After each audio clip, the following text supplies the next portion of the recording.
a girl child from the generation of African slaves and freedom fighters, rose from a housekeeper to the second most powerful office in the first leftist government of Colombia.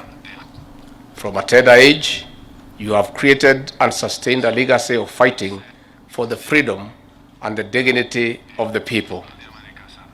You are indeed a real hustler.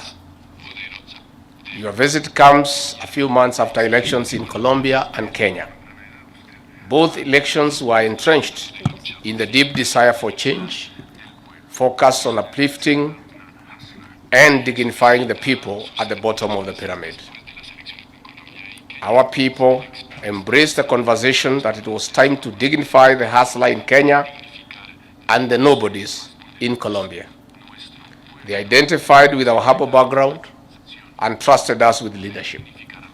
Our President, Dr. William Ruto, who sold chicken to make ends meet, wore shoes for the first time in high school.